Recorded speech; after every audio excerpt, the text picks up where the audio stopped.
Miss হবে না আপনার পছন্দের টিভি শো। দেখুন জি5 অ্যাপে একদম ফ্রি।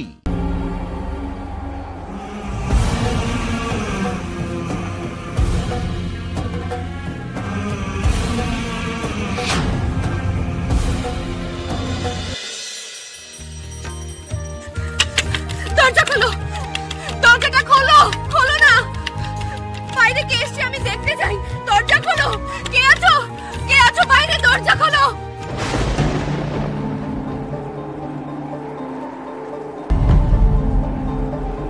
কি হলো? এই অসময়ে হঠাৎ ঝড় উঠলো? ঠাকুর মশাই, ওয়েদার ফোরকাস্টে কিন্তু ছিল, তাই ভয় পাওয়ার কোনো কারণ নেই। কি যে করিস না দাদা, তবে রহস্যটা ঘনিয়ে উঠছিল মাঝখান থেকে তুই। মন্দিরে দাঁড়িয়ে এত কথা বলো কেন তোমরা? সরি মা। সরি মা। কিছু মনে করবেন না, ছোট রাজকুমারের কথাবার্তা একটু অন্যরকম। এদা ভাই, বলছি হার হাইনেস আমাদের ফাজলামো শুনলে কি বলবে রে? চুপ কর না, তো বাজে কেন বলছিস? ঠোঁট দুটো সেলাই করে আনা ছিল।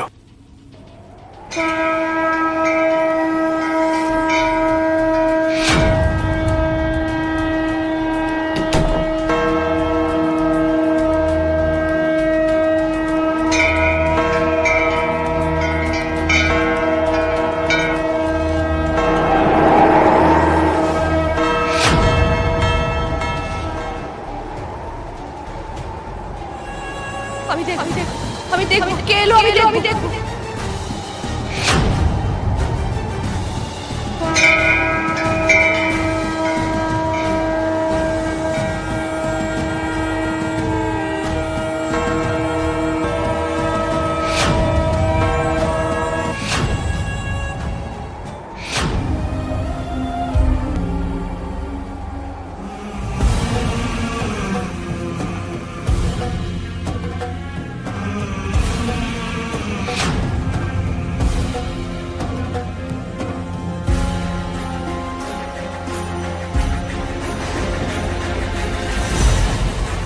চলুন রানীমা, ঘরে চলুন রানীমা, ঘরে চলুন, চলুন চলুন।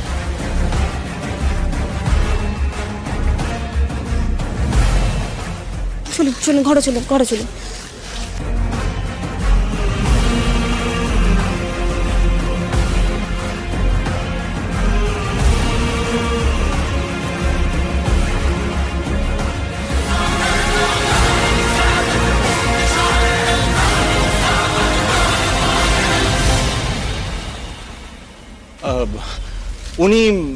উনি আমার বড় বৌদি।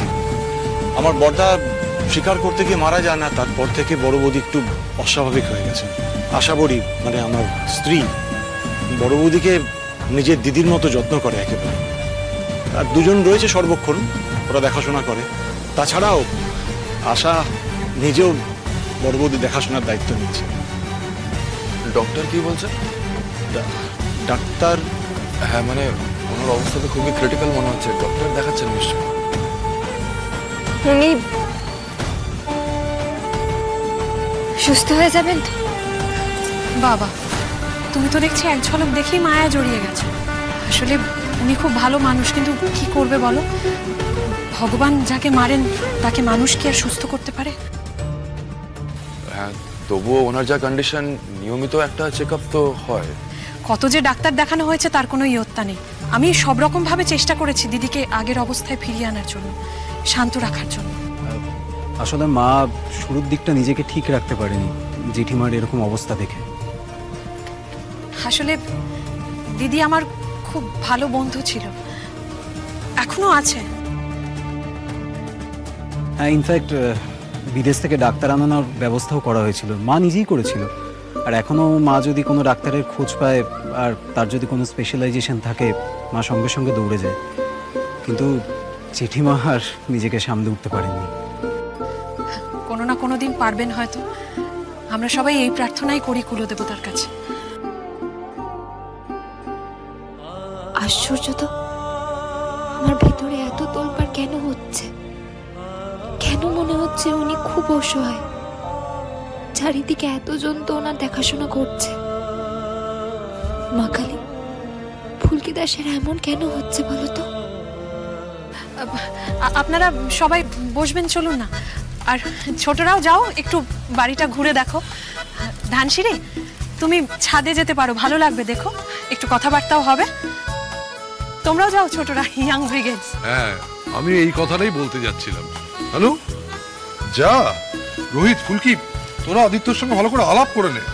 শোনো আদিত্য, রোহিত আর ফুলকি হলো ধানসিঁড়ির দাদা আর বৌদি। ওদের মত না থাকলে তুমি কিন্তু আমাদের বাড়ির রাজকন্যাকে পাবে না।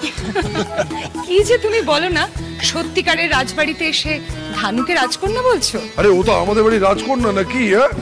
যা যা যা যা যা। হ্যাঁ, আপনারা আসুন, প্লিজ প্লিজ আসুন।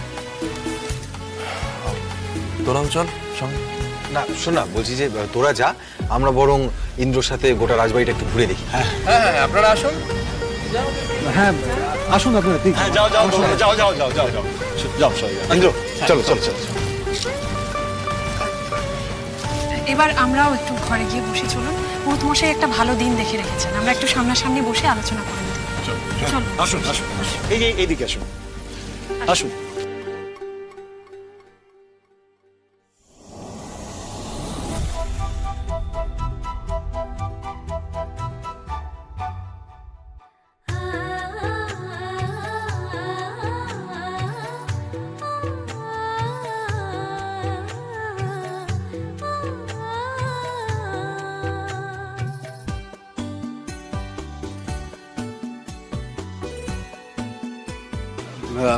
আচ্ছা, আপনি চা খাবেন তো?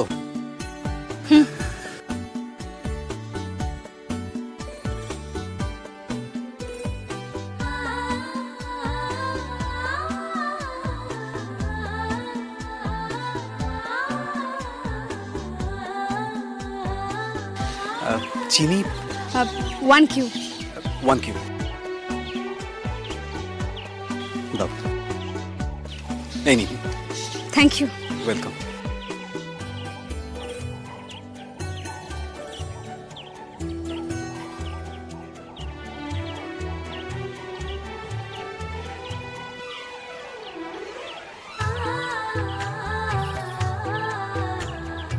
Thank you. দেখুন, আমি বুঝতে পারছি আপনি একটু অকওয়ার্ড ফিল করছেন। আসলে কি বলুন তো, আমাদের বাড়ির আদব কায়দা এটসেট্রা এটার সঙ্গে তো সবাই খুব একটা পরিচিত নয়, সেই জন্য সকলেই একটু চমকে যান। তাছাড়া এখনকার দিনে রাজবাড়ি, এস্টেট এসব তো খুবই এলিয়েন, খুব অচেনা। কিন্তু কি বলুন তো, এই যে রাজবাড়ি, এই সব কিছু, এগুলোই কিন্তু আমাদের শিকড়, জানেন। রাজবাড়ি হলেও এখানকার মানুষগুলো কিন্তু খুব বাস্তববাদী। তা তো দেখতেই পাচ্ছি। নৃসিংহদেবের মন্দিরের অলৌকিকের সম্ভাবনাটা যেভাবে উড়িয়ে দিলেন। বাবা, আপনি সেটাও লক্ষ্য করেছেন? আমি একজন লয়ার, এইটুকু লক্ষ্য করব না? আচ্ছা, আপনাকে একটা কথা জিজ্ঞেস করব? হ্যাঁ, করুন না। আমি বিয়ের পরেও প্র্যাকটিস করতে পারবো তো? জি5 ডাউনলোড করুন আর সব এপিসোড দেখুন একদম ফ্রি।